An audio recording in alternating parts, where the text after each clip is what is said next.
tahu, kalau kamu ngerti. Kalimat ini banyak di dalam Al-Quran atau di dalam hadis.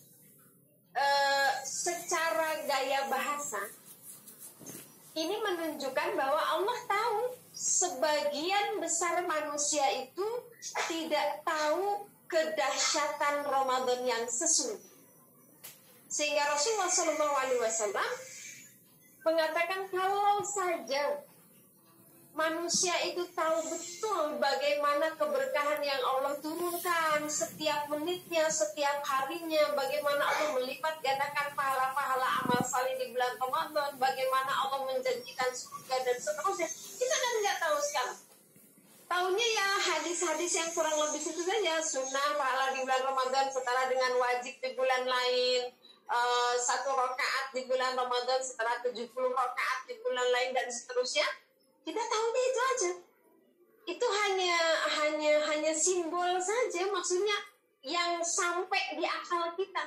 Tapi bagaimana sesungguhnya itu hanya Allah yang tahu. Kata Rasulullah SAW, seandainya kamu tahu bagaimana dahsyatnya Ramadan di sisi Allah, pasti kalian akan meminta sepanjang tahun itu Ramadan.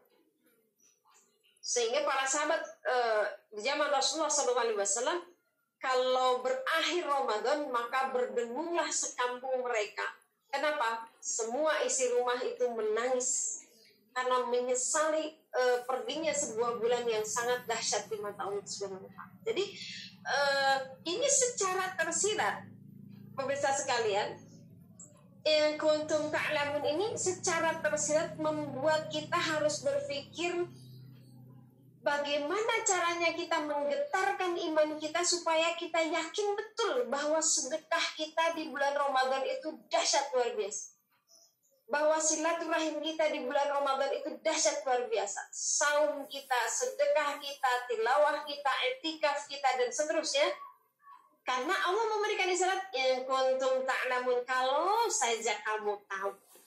Itu isyarat bahwa sesungguhnya sebagian besar manusia tidak tahu bagaimana dahsyatnya Ramadan. Di ayat berikutnya, nah baru setelah sekian lama ayat ini kemudian tuh syahrul Ramadan. Jadi yang ayyam ma'dudah tadi, yang hari-hari tertentu itu adalah syahrul Ramadan, bulan Ramadan, bukan bulan yang lain. Karena penjelasan tentang 12 bulan itu di dalam surat At-Taubah ayat 36 itu sudah Allah tentukan ketika Allah menciptakan langit dan bumi. Jadi Allah sekarang yang menentukan bahwa saum yang kutiba itu, saum yang ayyam ma'dudah itu adalah syahrul Ramadan, di bulan Ramadan. Bulan Ramadan ini, di ayat ini kemudian Allah menyebutkan keistimewaan bulan Ramadan ini apa? Kata Allah, syahrul Ramadan alladzi unzila fihi al-Qur'an. Spesialnya bulan Ramadan ini, di ayat ini Allah menunjukkan bahwa di bulan inilah Allah memilih untuk menurunkan Al-Quran. Ini amalan ketiga yang kalau saya tangkap, semoga Allah mengampuni kalau saya salah. Kalau tadi di ayat pertama itu saum, amalnya yang disyaratkan, di ayat kedua sedekah, di ayat ketiga ini tentang Al-Quran. Allah saja memilih Ramadan untuk menurunkan Al-Quran. Bagaimana mungkin kita tidak memuliakan Ramadan dengan memperbanyak interaksi kita dengan Al-Quran? Alangkah dhaifnya kita, alangkah naifnya kita, kalau Allah saja begitu memuliakan Ramadan dengan Al-Quran sehingga Allah memilih Ramadan untuk menurunkan Al-Quran dari Lauhul Mahfuz ke Baitul Izzah. Jadi unzila fihi al-Quran, unzila di sini berbeda dengan kata nazal. Kalau ibu-ibu perhatikan, pemirsa sekalian perhatikan, di ayat lain Allah ada kata nazal. Bedanya unzila dengan nazala, unzila ini turunnya Al-Quran dari Lauhul Mahfuz ke Baitul Izzah secara secara blok gitu, keseluruhan, karena dia menggunakan kata unzila. Baru kemudian secara bertahap Al-Quran itu diturunkan oleh malaikat Jibril kepada Rasulullah SAW. Kalau kita lihat nanti di ayat-ayat yang lain itu nanti bahasannya lain lagi ya. Allah menggunakan kata nazala. Jadi kalau nazala itu diturunkan secara bertahap, gitu, diturunkan secara bertahap, itu memilihnya katanya adalah nazala. Al-Quran adalah satu-satunya kitab suci yang diturunkan secara bertahap. Kalau kita lihat di Al-Quran, Allah memilih kata nazala, tidak memilih kata unzila untuk kitab-kitab lainnya. Kitab Taurat, Injil, Zabur, itu Allah turunkan sekaligus, blok. Dan tidak diturunkan secara bertahap seperti halnya Al-Quran. Orang Indonesia menyebutnya dengan nuzulul Quran, tapi ada salah kaprah. Nuzulul Qurannya diperingati tanggal 17 Ramadan. Padahal kalau kita lihat dari surat Al-Qadar dan dari surat ini, inna anzalnahu fi lailatul qadar. Lailatul qadar di tanggal berapa? Di 10 hari terakhir. 10 hari terakhir itu dari tanggal 21 sampai tanggal 29 atau 30. Orang Indonesia memperingatnya 17 Ramadan. Jadi 17 Ramadan itu adalah bukan turunnya Al-Quran dari Lauhul Mahfuz ke Baitul Izzah, tapi turunnya Al-Quran pertama kali oleh malaikat Jibril diberikan kepada Rasulullah SAW itu awalnya di bulan Ramadan tanggal 17. Tapi kalau Al-Qurannya turun ke Baitul Izzah itu ke langit dunia itu pada 10 malam terakhir. Kalau di sini tidak dijelaskan timingnya, tapi di surat Al-Qadar dijelaskan di bulan Ramadannya itu yang mana, yaitu 10 hari terakhir. Syahrul Ramadan alladzi unzila fihil Qur'an. Quran yang mana? Quran seperti apa? Masya Allah. Allah menjelaskan secara sangat luar biasa. Hudan. Al-Quran itu adalah hudan, petunjuk. Seolah-olah di tafsir yang saya baca, ini menegaskan kepada umat pada saat itu, berpalinglah kepada Al-Quran karena di dalamnya ada petunjuk. Maka secara tersirat kalau saya memahami, salah satu tantangan kita di bulan Ramadan ini adalah bagaimana kita menemukan petunjuk di dalam Al-Quran. Sering sekali, hampir setiap Ramadan ada pertanyaan gini, Bu Sufi, mana yang lebih utama? Ngafalin Quran, murojaah, tilawah Quran, atau baca terjemahan, atau baca tafsir? Nah, sering banget. Mana yang lebih utama? Yang lebih utama itu adalah temukan petunjuk di dalam Al-Quran. Kalau hudan itu akan ketemu dengan hafalkan. Kalau ketemunya dengan membaca tafsir, baca tafsir. Kalau ketemunya dengan memperbanyak tilawah, banyakin tilawah. Kalau buat saya sih yang paling penting, seberapa lama waktu yang kita amankan dengan Al-Quran. Kalaupun kita cepat hatam, tapi banyak waktu yang tidak aman dari hisab Allah, menurut saya nggak aman juga. Selesai 1 juz setengah jam dengan selesai 1 juz 1 jam mungkin bisa jadi lebih baik selesai 1 jam, karena kalau yang selesai setengah jamnya lagi kita nggak tahu dipakai apa. Tidak ada jaminan bahwa waktu itu aman dari hisaban Allah. Hudan linnas wa bayyinatin minal huda, dan ada penjelasan tentang petunjuk itu. Jadi bukan sekedar petunjuk Al-Quran itu, di dalamnya ada banyak penjelasan tentang petunjuk tersebut.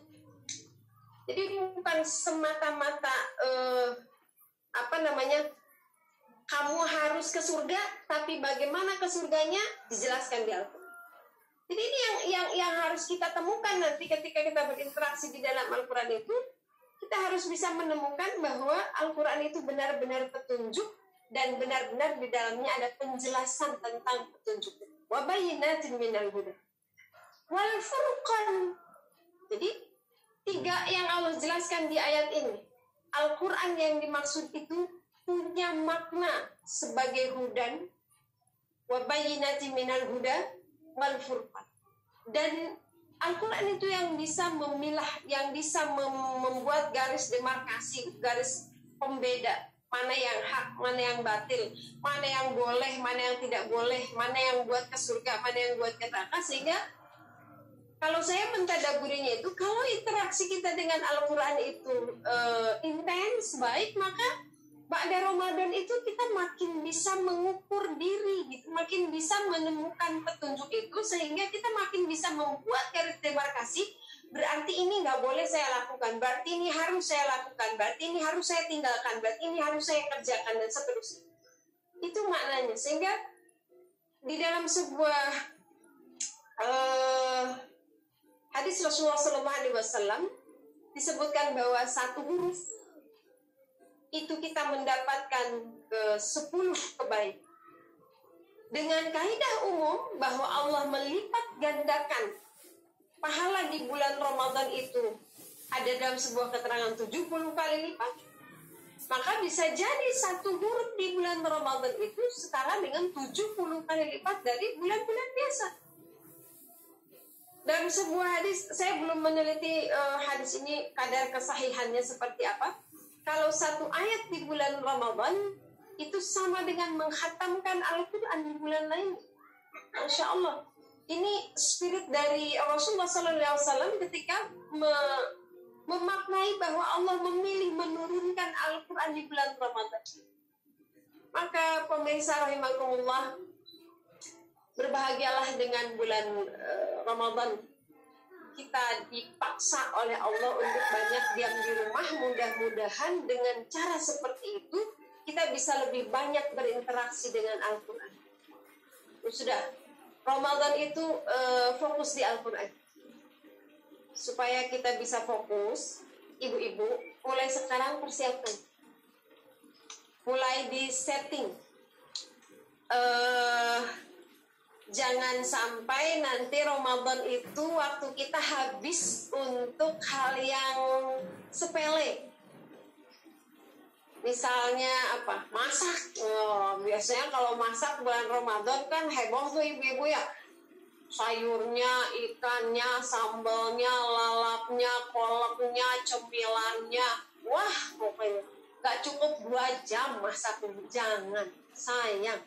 Tapi kan dapat pahala Bu Sufi masak segitu, betul. Tapi di sini lagi difokuskan pada amal-amalan yang secara letterlet Allah jelaskan. Coba kalau ibu bisa persingkat masak jadi 1 jam, yang 1 jamnya dipakai tilawah Al-Quran, 1 juz dapat. Apalagi kalau disibukkan oleh hal tetek bengek gitu ya, sekedar nyari jilbab baru, baju baru buat lebaran. Apalagi sekarang lebarannya belum tentu kita sholat di mana-mana ya, jangan di rumah. Udahlah, nggak usah disibukkan lah, udah keliling-keliling di pasar atau browsingin all shop lama-lama gitu. Ingat, setengah jam itu bisa 1 juz. Sayang kalau kita menghabiskan waktu itu untuk yang tetek bengek, apalagi dihabiskan oleh hal-hal yang lain. Lagi rame soalnya bisa film Indianya, drakornya gitu kan, ngabuburit nggak apa-apa, itu kan mubah. Jangan, sayang deh. Udah, Al-Quran prioritaskan. Makanya kalau bisa mah ibu-ibu teh dari sekarang udah siap-siap tuh ya, udah mulai sekarang banyak yang bikin bumbu dasar, pakai semuanya disiapin. Jadi kalau kebiasaan menyiapkan itu tujuannya adalah untuk menyingkat waktu di dapur di bulan Ramadan sehingga bisa dipakai yang lain. Siapin tuh bumbu-bumbu ya. Bikin rendang yang banyak Bu, plastikin kecil-kecil, simpan di freezer, nanti masukin ke microwave gitu. Bikin makanan-makanan yang setengah matang di ini, nanti pas Ramadan tinggal ini setengah jam cukup. Apalagi kalau sibuknya itu nanti di waktu menjelang buka, waduh, jangan, itu waktu mustajab. Nanti kita jelaskan ya. Jadi Al-Quran yang harus kita tekankan di bulan ini. Nah, setelah menjelaskan tentang Al-Quran, kembali Allah menyebutkan tentang keringanan-keringanan di bulan Ramadan ini. Allah kemudian kembali mengulang di ayat ini. Faman syahida minkum syahra falyasumhu. Kalau melihat hilal, maka dia harus saum. Atau ada juga yang mengatakan kalau di bulan itu kamu sudah masuk Ramadan, memenuhi syarat untuk saum, sehatnya, tidak safarnya, dan lain sebagainya, maka kamu harus saum. Nah, terus setelah itu, faman kana maridan aw ala safarin fa'iddatun min ayyamin ukhra. Barang siapa yang sakit atau dalam safar, maka kamu boleh menggantinya di hari lain. Ini diulang dalam tafsir yang saya baca. Kenapa ini diulang? Untuk menekankan kepada umat Rasulullah SAW betapa mudahnya saum Ramadan ini. Apa mudah? Jadi tidak ada beban. Kenapa itu diulang lalu diikuti dengan kalimat yuridullahu bikumul yusra wa la yuridu bikumul usra? Karena Allah dengan saum ini, dengan perintah saum di bulan Ramadan ini, tidak bermaksud untuk menganiaya hambanya, tidak bermaksud untuk memberikan beban kepada hambanya, tapi Allah menghendaki sesuatu yang mudah. Terasa nggak bahasa itu? Dari awal ketika Allah mengatakan ayyaman ma'dudah, faman kana minkum maridun aw ala safarin fa'iddatun min ayyamin alladzina yutiquna fidyatun ta'amun miskin. Itu terasa betul gitu. Sehingga Allah konklusinya Allah katakan yuridullahu bikumul yusra wa la yuridu bikumul usra. Allah menghendaki kemudahan, tidak menghendaki kesulitan. Walitukmilul iddah. Maka oleh karena itu sempurnakan hitungannya bulan Ramadan. Jadi walitukmilul iddah itu jangan sampai nggak sebulan penuh gitu. Atau ada juga yang mengatakan walitukmilul iddah itu mengganti saumnya. Jadi mengganti saumnya, kalau bocornya 6 hari ya harus 6 hari digantinya, nggak boleh didiskon. Tapi kan hari ke-6-nya saya keluar haidnya 5 menit menjelang sahur, menjelang buka, Bu Sufi gitu dah. Allah mah maha pemaaf kali ya, udah 5 hari aja nggak boleh. Walitukmilul iddah, sempurnakan penghitungannya. Karena kalau kita tidak sempurnakan penghitungannya, jadi nanti kewajiban saum kita nggak penuh sebulan. Makanya hati-hati kalau kita lagi haid, terutama para ibu, para perempuan yang haid, kalau menghitung bocor tuh harus hati-hati karena ada perintah ini. Walitukmilul iddah, sempurnakan. Saya di kampung saya dulu baru paham ya kenapa ada ayat ini. Memang mungkin ada kecenderungan manusia makin lama berasa udah 30 hari, di hari terakhir itu dulu di kampung saya tuh. Kalau hari terakhir itu zuhur mereka buka ya. Gak tahu kenapa itu, saya gak ngerti tuh. Tapi pas baca ayat ini saya, mungkin Allah maha tahu bahwa manusia itu ada kecenderungan lelah, ada kecenderungan merasa cukup. Akhirnya udahlah hari terakhir mah zuhur aja bukanya, juga ada seperti itu. Gak boleh. Jadi tetap kita harus menyempurnakan, membulatkan hitungan saum. Walitukmilul iddah, dan menyempurnakan hitungan itu. Perhatikan ibadah ini, saum ini, walitukabbiruallahu ala ma hadakum. Dan itu adalah untuk mengagungkan Allah atas petunjuk yang sudah Allah berikan kepada kita. Jadi saum ini supaya kita punya walitukabirullah, untuk mengagungkan Allah. Semata untuk itu, walitukabirullah ala ma hadakum wa la'allakum tashkurun. Masya Allah. Kalau tadi di atas Allah memberikan goal yang pertama, supaya kamu takwa. Boleh jadi sangat mungkin, sangat potensial dengan saum ini kamu bisa jadi takwa. Tergantung kamu saumnya seperti apa, tergantung imanmu seperti apa. Tapi mari lihat, setelah Allah menjelaskan 1 bulan, ruhsohnya ini, Al-Quran begini, Allah menyempurna apa-apa, Allah menginginkan kemudahan, tidak menginginkan kesulitan, dan seterusnya. Masa iya kamu nggak bersyukur? Nah, kurang lebih kalau saya memahami. Semoga Allah memaafkan kalau saya salah. Jadi, ketika kita diberikan kewajiban untuk saum sebulan penuh sekalipun, di situ ada keringanan, di situ ada rukhsah. Allah tidak berniat menyusahkan kita. Alangkah tepatnya menjalankan semua itu karena kita syukur kepada Allah. Ya Allah, alhamdulillah, saya masih dikasih hidup, saya masih dikasih umur, dikasih kesempatan, maka saum itu menjadi ekspresi syukur kita. La'allakum tashkur. Yang pertama saum, yang kedua sedekah, yang ketiga Al-Quran. Yang berikutnya adalah, waktunya masih berapa menit lagi? Masih ada ya. Wa idza sa'alaka ibadi anni fa inni qarib. Ayat ini sampaikan kepada Rasulullah sallallahu alaihi wasallam. Wa idza sa'alaka. Kalau umatmu, hambaku, ada yang bertanya kepadamu, wahai Muhammad, tentang aku, fa inni qarib. Katakan aku sangat dekat. Ini, statement ini, ayat ini turun dalam rangkaian ayat tentang fikih Ramadan. Artinya bahwa berdoa di bulan Ramadan itu punya spesial, punya rasa spesial, punya rasa lebih.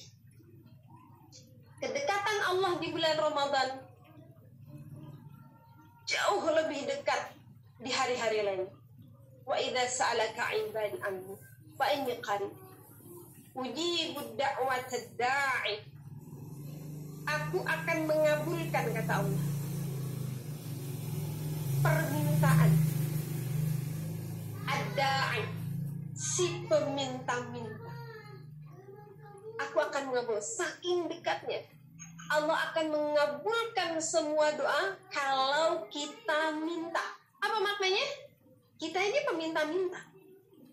Tapi kalau peminta-minta tidak meminta, mau dikasih. Kalau ibu lihat pengemis di pinggir jalan, sekilas kita bisa tahu, oh dia pengemis. Tapi kalau dia nggak minta, nah akan kita kasih. Jadi kepada Allah, kita harus meminta, menunjukkan permintaan itu.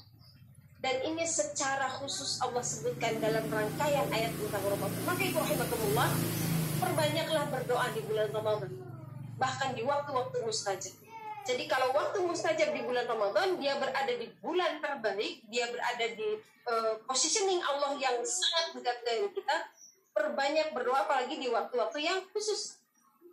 Di luar Ramadan saja, sepertiga malam itu sangat spesial. Waktu sahur itu sangat spesial. Apalagi di bulan Ramadan. Di luar bulan Ramadan, waktu antara azan dan iqamat itu waktu spesial. Waktu setelah azan itu spesial. Ba'da sholat fardu itu spesial. Apalagi di bulan Ramadan. Dua waktu yang sangat istimewa untuk sangat istimewa untuk berdoa itu adalah pada saat berbuka dan di waktu sahur. Tapi kenyataannya dua waktu ini itu yang banyak dilalaikan oleh kita untuk berdoa. Justru menjelang berbuka kita sibuk itu di dapur menyiapkan segala macam, masih di depan kompor azan udah bunyi. Padahal itu waktu mustajab kita untuk berdoa. Maka saya sarankan 15 menit sebelum azan itu pekerjaan dapur, pekerjaan meja makan udah selesai semua, melingkar semua bersama keluarga, ajak mereka untuk berdoa sebaik-baiknya. Matikan itu TV. TV menjelang buka itu nggak jauh dari iklan sirup sama kue kaleng, paling banter juga sarung lah, udah matikan. Pakai berdoa, karena itu waktu sebaik-baik berdoa. Atau di waktu sahur. Waktu sahur juga banyak dilalaikan oleh umat Islam Indonesia. Karena di waktu sahur itu dulu zaman jahiliyah, ketika saya masih suka menyalakan TV di waktu sahur dengan alasan supaya anak-anak bangun, ternyata isinya nggak jauh dari hahaha gitu. Bobodoran, ketawa, musik dan lain sebagainya. Itu adalah waktu ketika Allah turun ke kaki langit bumi. Dedek, ini sebentar, ada tamu. Jadi waktu sepertiga malam itu bukan bulan Ramadan saja, itu luar biasa bagus sih. Maka kondisikan rumah tangga kita, kondisikan anak keluarga kita untuk di sepertiga malam itu memperbanyak berdoa. Memperbanyak berdoa. Doanya apa? Apa saja. Sebaik-baik doa. Hanya keterkabulan doa ini ternyata ada syaratnya di ayat ini. Wa idza sa'alaka 'ibadi anni fa inni qarib ujibu da'watad da'i idza da'ani. Lalu falyastajibu li wal yu'minu bi. Syaratnya adalah yang pertama, kalau kita mau dikabulkan oleh Allah adalah kita meminta, kita berdoa kepada Allah. Falyastajibu li, penuhi dulu permintaan Allah. Jadi kalau kita mau dikabulkan di bulan Ramadan ini, penuhi dulu permintaan Allah. Bagaimana Allah meminta kita saum? Bagaimana Allah meminta kita sedekah? Bagaimana Allah meminta kita kepada Al-Quran? Penuhi dulu itu. Semua permintaan Allah penuhi dulu. Wal yastajibu li wal yu'minu bi, dan berimanlah kepadaku. Kembali lagi, kemampuan kita untuk memenuhi segala perintah Allah itu dasarnya adalah kekuatan iman. Makin kita memiliki kekuatan iman, makin kita memiliki energi untuk memenuhi semua seruan Allah. Falyastajibu li wal yu'minu bi la'allahum yarshudun. Masya Allah. Pemirsa, perhatikan, lihat di surat terjemahan Al-Quran. La'allahum yarshudun. Kalimat rasyid ini menunjukkan pada bahwa kita memiliki apa ya? Rasyid itu apa? Cerdas, bijak. Kalau kita kembali kepada Al-Quran dan seterusnya, ketika kita meminta kepada Allah, ketika kita memahami semua syariat Allah, kita akan menjadi orang yang rasyid. Saum, sedekah, Al-Quran, banyakin doa. Berikutnya apa lagi? Uhilla lakum lailatas siyam. Dihalalkan kepada kamu di malam bulan Ramadan ini ar-rafathu ila nisaikum, untuk mendatangi, untuk menghampiri, untuk menggauli istri di malam hari bulan Ramadan. Karena sebelumnya puasanya itu dari ba'da maghrib ke ba'da maghrib sampai maghrib lagi. Jadi nggak boleh makan, nggak boleh minum, nggak boleh hubungan suami istri. Selesai buka, ketemu Isya, udah harus off lagi. Nanti terus sampai sahur. Nanti sahur, abis itu sahur. Nggak boleh hubungan suami istri. Sampai kemudian ada sahabat yang melanggar itu. Makanya kemudian ada alimallahu annakum kuntum tahtanuna alaih anfusakum. Yang menarik buat saya di ayat ini adalah kalimat hunna libasul lakum wa antum libasul lahunna. Kenapa menarik? Buat saya ini sangat menarik. Kenakalan logika saya membuat saya bertanya, ini kenapa sepenggalan ayat ini nggak turun di surat Ar-Rum ya gitu? Ketika Allah menyebutkan tentang ayat-ayat Allah, tanda-tanda kebesaran Allah menciptakan laki-laki dan perempuan. Kenapa tidak Allah selipkan itu di surat An-Nisa misalnya gitu? Surat An-Nisa ayat 1, surat An-Nisa ayat 129 misalnya, atau surat An-Nisa ayat 19, atau surat An-Nisa ayat 34 gitu. Atau di surat At-Tahrim, atau di surat Az-Zukhruf gitu, yang membahas tentang suami istri. Nah, Allah menyebutkan penggalan kalimat hunna libasul lakum wa antum libasul lahunna. Istrimu adalah pakaian bagimu, suamimu adalah pakaian bagi istri. justru di tengah-tengah ayat tentang kaidah saum bulan Ramadan. Masya Allah, nggak sembarang Allah memilih Allah memilih untuk menyelipkan potongan ayat ini, bukan asal udah di sini aja ya, selipinnya di ayat ini aja, enggak. Pasti ada maksud. Saya mentadaburinya. Semoga Allah mengampuni saya kalau saya salah. Saya mentadaburinya. Bulan Ramadanlah saatnya kita benar-benar meningkatkan kualitas fungsi libas kita sebagai pasangan. Libas itu di dalam tafsir artinya pakaian. Libas itu maknanya ada 3. Pakaian itu maknanya yang pertama adalah perhiasan. Pakai daster sama pakai gaun pasti akan beda. Dia adalah perhiasan yang membuat kita tampil lebih rapi, lebih cantik, lebih menarik. Itu pakai.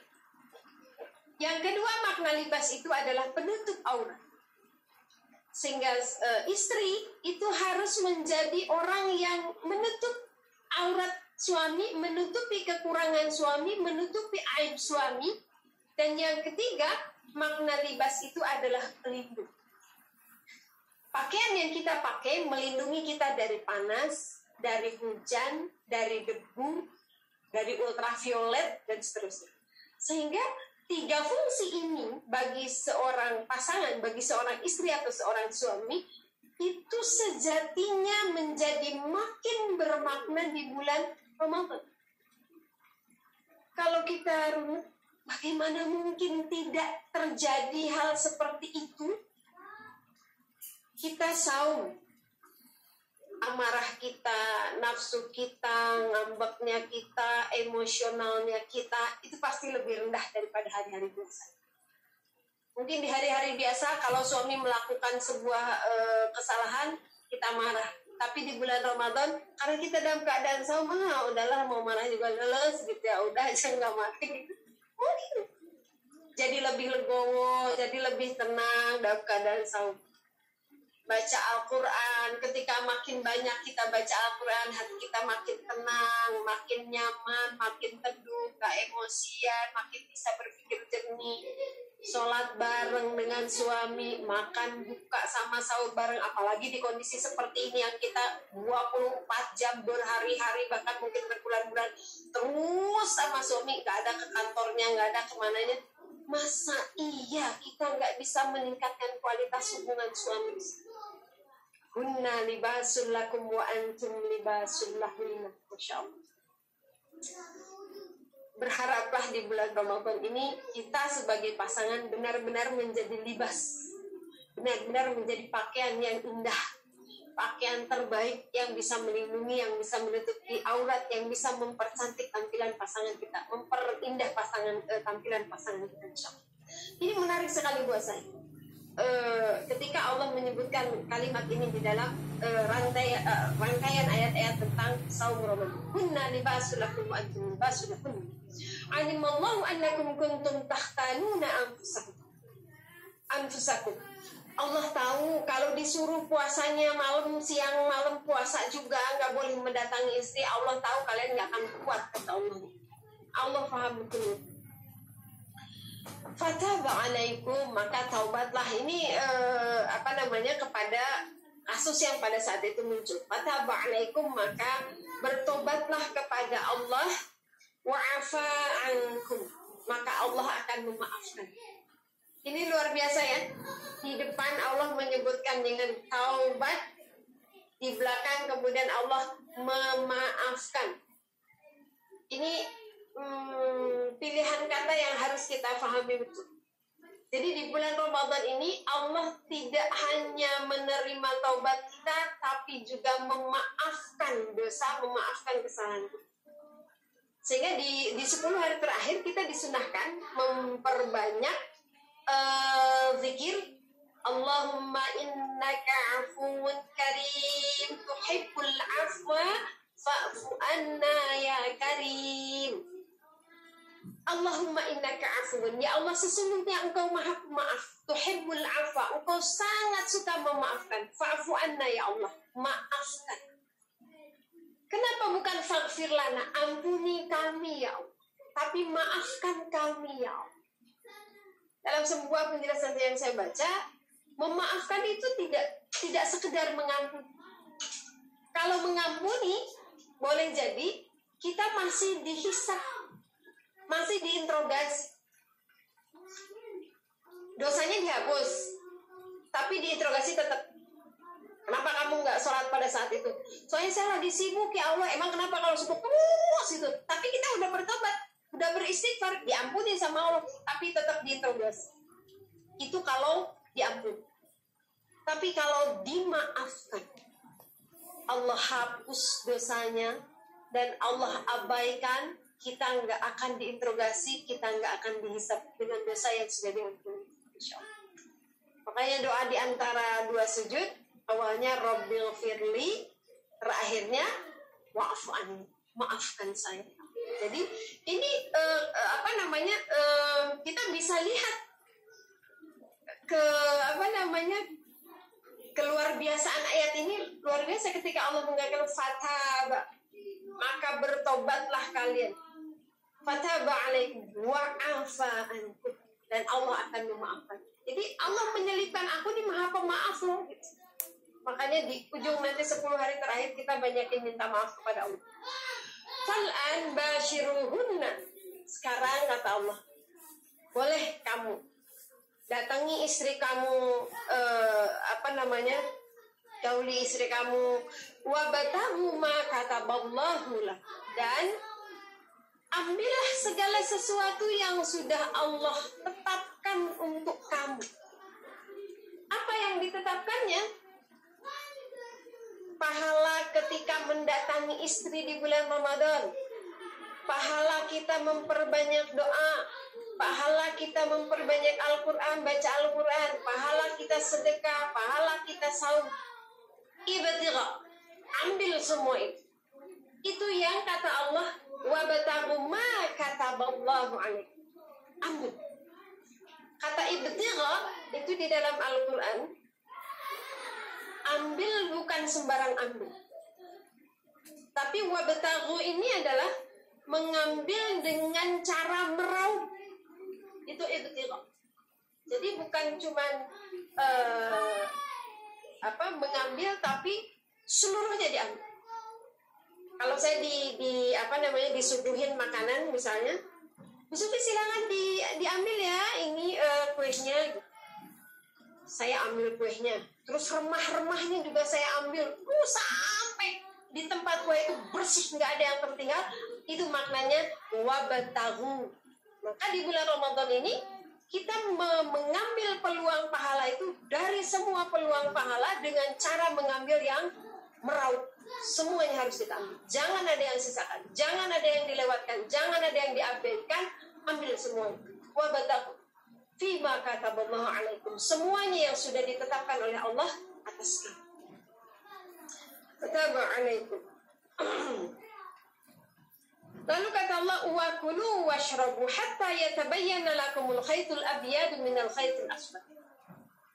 Maka makan minumlah sejak sejak kamu bisa membedakan antara benang putih dan benang hitam. Jadi kalau dulu kan belum ada jam seperti kita, belum ada alarm. Para sahabat itu biasa menyimpan benang putih dan benang hitam di balik kasurnya. Lalu kalau dia mengetahui kapan datangnya waktu subuh, waktu untuk berhentinya mereka sahur, mereka akan keluar rumah, bisa membedakan mana benang hitam, mana benang putih. Berarti itu udah fajar. Jadi di situ disebutkan adalah minar fajar. Summa atimmu syiyamu ilal lail. Maka setelah itu sempurnakanlah saum sampai datangnya malam, bermakna maghrib. Wala tubashiruhunna.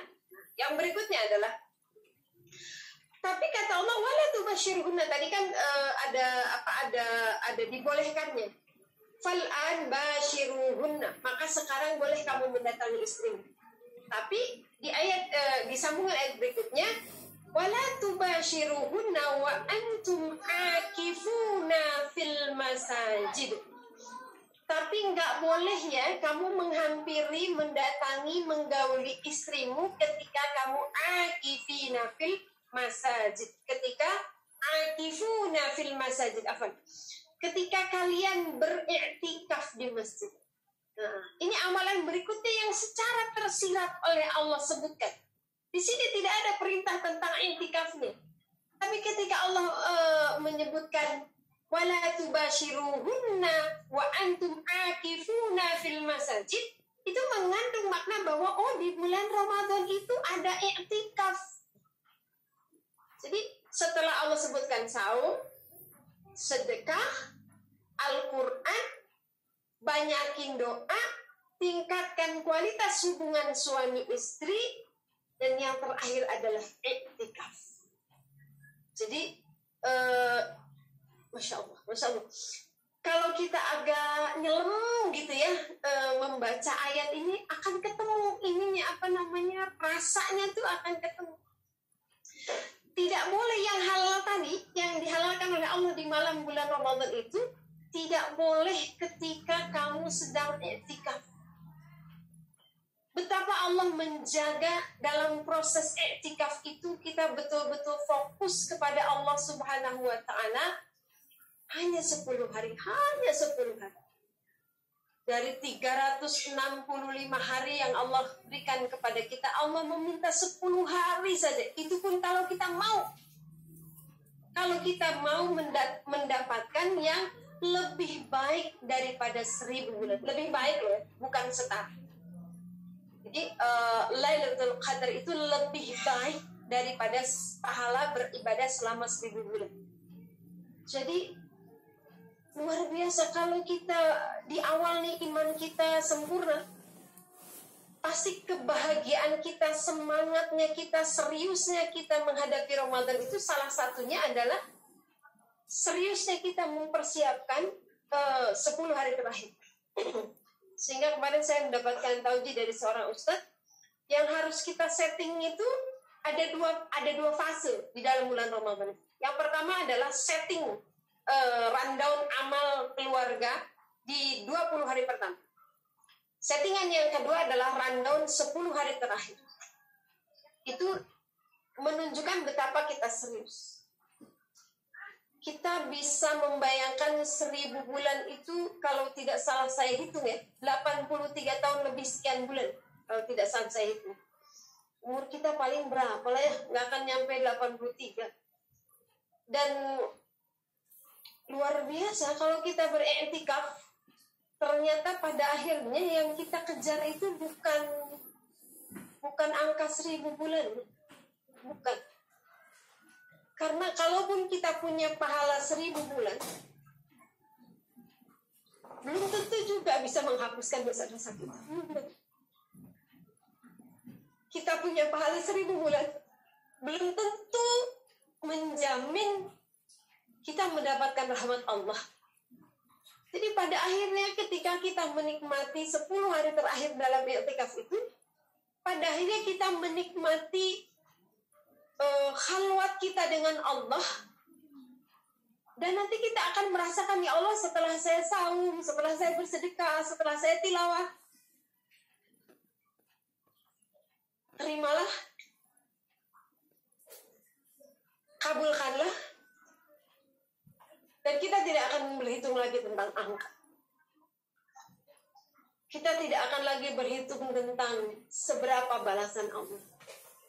Ketika disebutkan satu ayat setara menghafalkan Al-Quran, sholat sunnah setara dengan sholat fardu, satu rakaat setara dengan 70 rakaat di bulan lainnya, satu butir kurma, satu teguk air, dan seterusnya, membebaskan membebaskan beban karyawan, hadimat kita, itu sama dengan kita bersedekah dengan seluruh buku tulang kita, atau di keterangan lain sama dengan membebaskan budak. Pahalanya Itu nanti kalau sudah itu lewat. Itu hanya memberikan asosiasi kepada manusia karena kita punya keterbatasan untuk memahami, untuk menyelami kedalaman makna Ramadan. Itu hanya angka-angka, simbol-simbol yang di kadar iman tertentu buat kita masih perlu gitu. Kita membayangkan ya Allah pahala hatam Quran hanya dengan membaca satu ayat. Di fase awal ketika iman itu mungkin kita butuh dengan itu. Tapi setelah kita nanti menyelami, pada akhirnya kita nggak akan lagi berhitung tentang angka, insya Allah. Baik pemirsa rahimakumullah, ini adalah ayat terakhir tentang saum Ramadan, kaidah Ramadan. Wa antum akifuna fil masajid. Tilka hududullahi fala taqrabuha. Itu dah ketentuan Allah. Jangan dekati istrimu kalau kamu i'tikaf di masjid. Terus sekarang gimana Bu Sufi? I'tikafnya kan di rumah. Boleh nggak kalau kita lagi i'tikaf, kita mendatangi suami atau suami mendatangi istri, bergaul di malam bulan Ramadan ketika kita i'tikaf? Kan kita i'tikaf di rumah, bukan di masjid. Misalnya, kalau misalnya ada pertanyaan seperti itu, ya ini harus sama ahli fikih sih. Tapi ala kuliah, kalau itu terjadi maka batal i'tikafnya pada saat itu. Kalau saya mencoba men-setting rumah itu ada bagian yang saya niatkan ini adalah areal masjid dalam tanda kutip gitu. Sehingga dari subuh di areal itu saya berazam untuk tetap diam, dan waktu suruk saya sholat suruk, dan saya berkhususan kepada Allah. Itu Allah akan menerima niat kita seperti halnya kalau kita subuh di masjid, terus kita i'tikaf sampai waktu suruk, setelah itu kita sholat sunat syuruk. Jadi nanti 10 hari terakhir ya kalau kita mau i'tikaf ya di daerah itu, sehingga itu menjadi masjidnya kita, karena kita nggak boleh i'tikaf di masjid sekarang. Jadi pertarungannya justru sekarang bagaimana kita merasakan kesyahduan masjid itu di rumah kita. Itu pertarungan. Nggak gampang menurut saya, karena di rumah itu godaannya luar biasa kan ya. Ya tamu lah, ya tukang dagang lah, ya cucian, ya masakan, kompor, dan godaan terberat itu adalah kasur. Siang juga godaan terbanyak kasur, malam juga mau i'tikaf godaannya mungkin kasur. Semoga Allah menjaga kita dan memberikan kekuatan kepada kita untuk beramal saleh terbaik di bulan Ramadan kali ini, dan mudah-mudahan ini adalah Ramadan terbaik kita insya Allah. Setiap tahun, setiap hari, bahkan kita harus berpikir ini adalah Ramadan terbaik. Bagaimana caranya? Caranya adalah ketika kita saum di hari itu, berpikirlah ini saum terakhir kita. Insya Allah kita akan mempersiapkan yang terbaik. Sementara itu dulu mungkin Bu Heni, Ibu moderator, selebihnya kita bisa saling melengkapi dengan tanya jawab. Barangkali ada yang mau meluruskan apa yang saya sampaikan, atau ada yang mau bertanya, menambahkan, tafadhol. Mohon maaf kalau ada yang kurang berkenan dari apa yang saya sampaikan. Semoga ayat-ayat Allah ini benar-benar menggetarkan hati kita, benar menambah keimanan kita, sehingga kita lebih bersemangat, lebih berbahagia, lebih serius dalam merencanakan amal kita di bulan Ramadan. Billahi taufiq wal hidayah. Wassalamualaikum warahmatullahi wabarakatuh. Waalaikumsalam warahmatullahi wabarakatuh. Alhamdulillah, Masya Allah ya.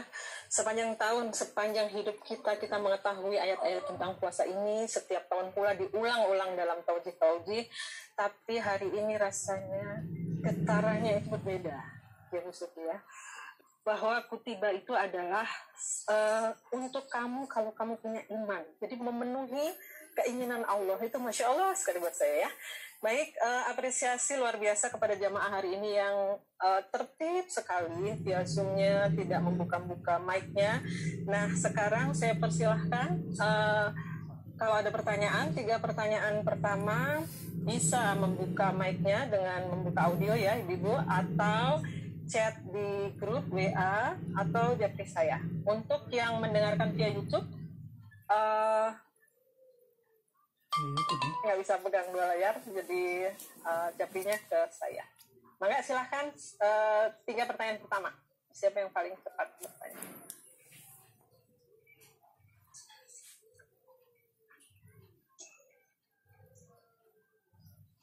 Ada siapa itu? Ada ibu-ibu? Kalau tidak ada, saya bacakan yang masuk pertama ya Bu Sufi ya. Oke.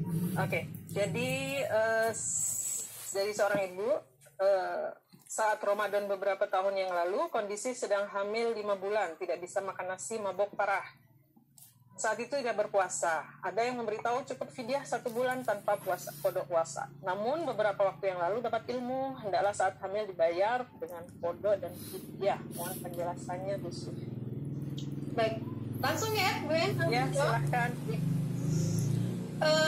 Di dalam penjelasan tentang alladzina yutiquna, orang-orang yang lemah, karena saum ini kan ibadah yang khusus, dia memprasarati kemampuan fisik,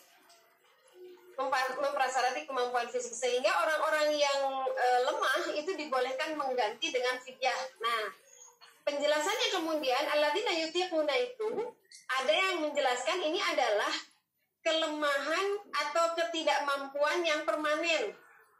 Jadi misalnya yang sudah tua renta atau yang penyakit menahun yang tidak diprediksi tidak akan sembuh lagi gitu. Tapi ada juga yang mentafsirkan bahwa termasuk dengan alladzina yutiquna itu adalah orang yang hamil dan menyusui. Nah, tapi ada juga yang berpendapat orang yang hamil dan menyusui itu tidak masuk dalam kategori ini karena dia masih mungkin untuk bisa menggantinya di lain hari. Sehingga kewajibannya adalah tetap pada kodok.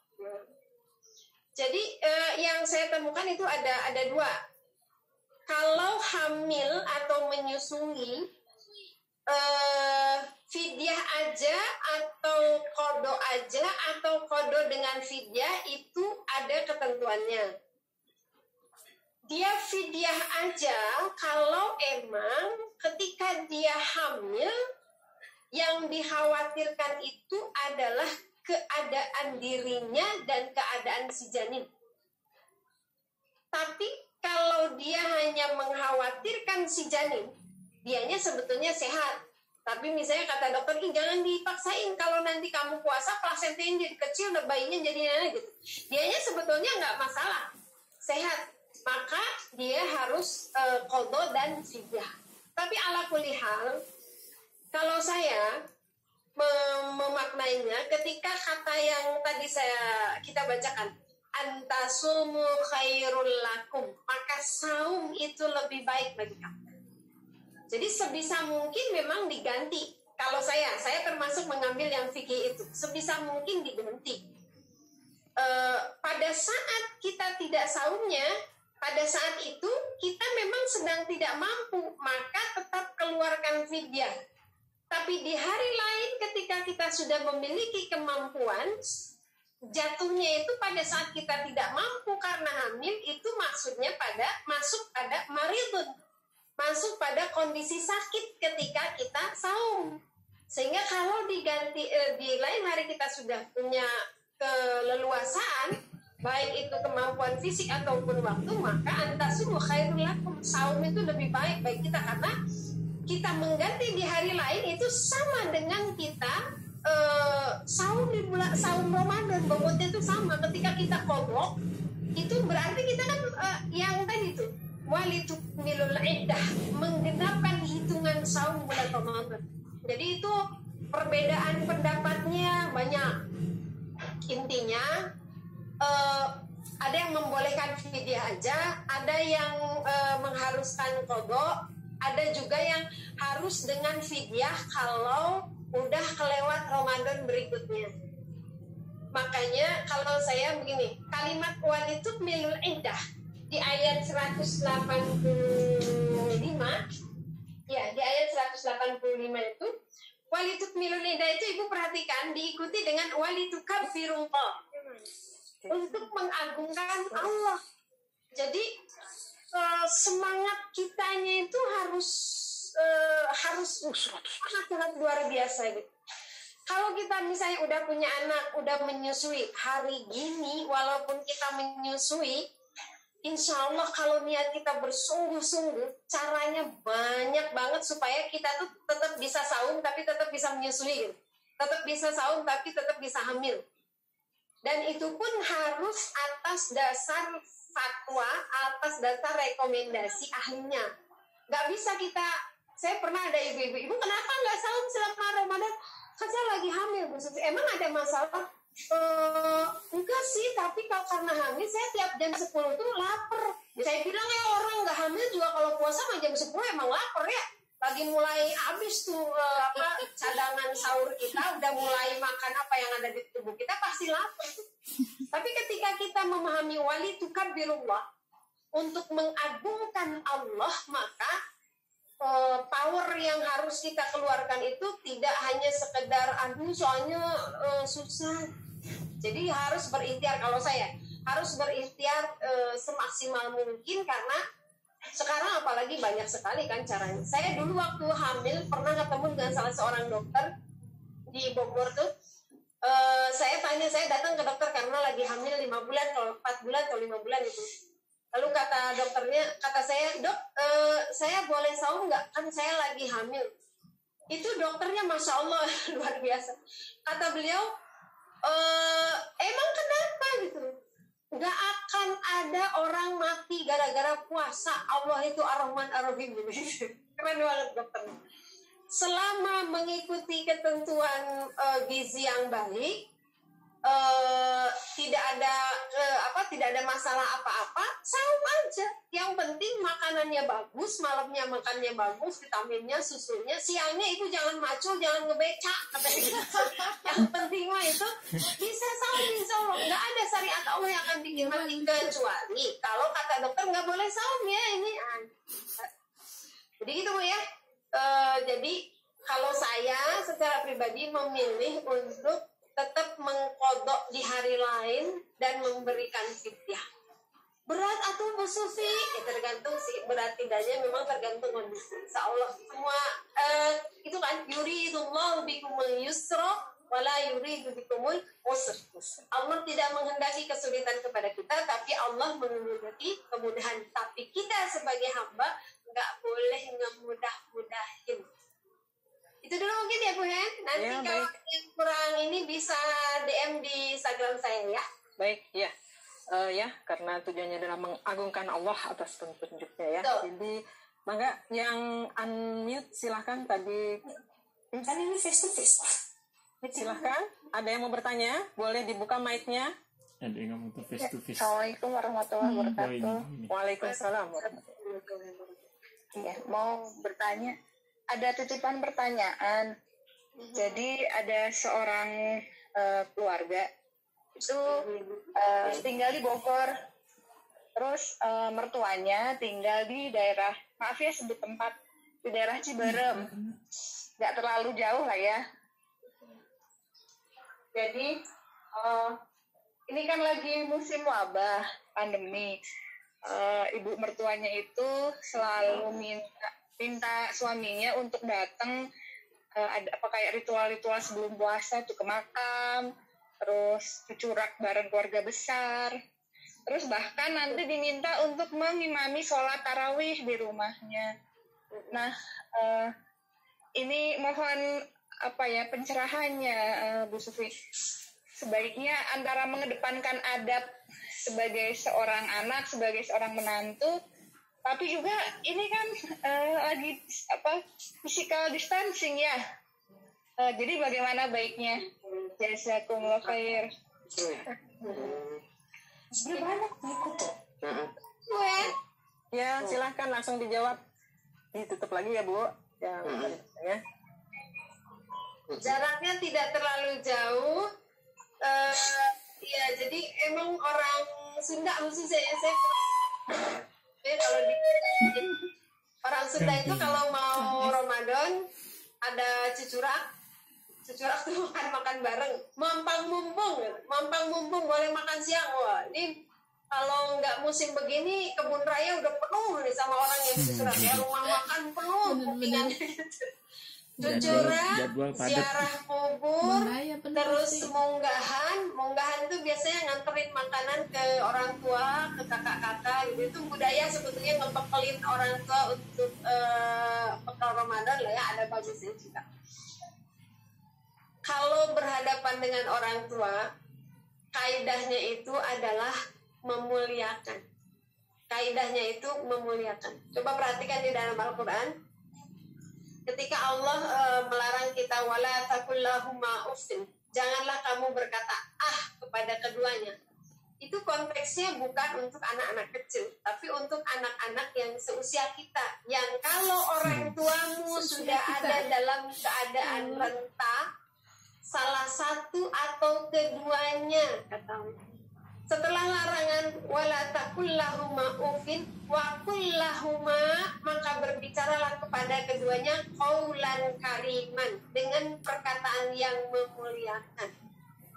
Sampai ada yang takut Kenapa? dibentak. Karena ternyata secara psikologis orang tua itu, orang yang sudah tua orang yang sudah tua itu lebih sensitif pada masalah pengakuan, masalah penghormatan, masalah keikroman gitu ya, keikrom, memuliakan.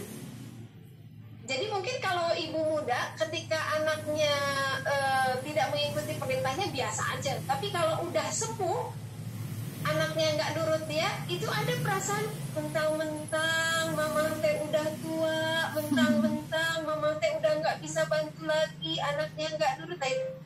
Itu ada fenomena itu, sehingga Allah pesankan kepada orang tua itu qaulan kariman, dengan perkataan yang memuliakan. Di dalam Al-Quran itu ada 6 atau 7 perkataan ya.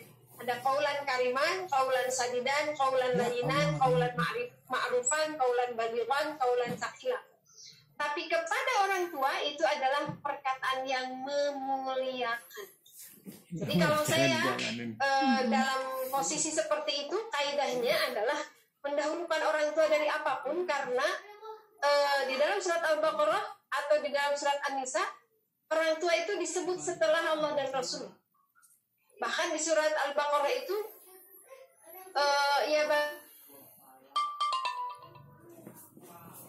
Habis. Ada. Kota habis.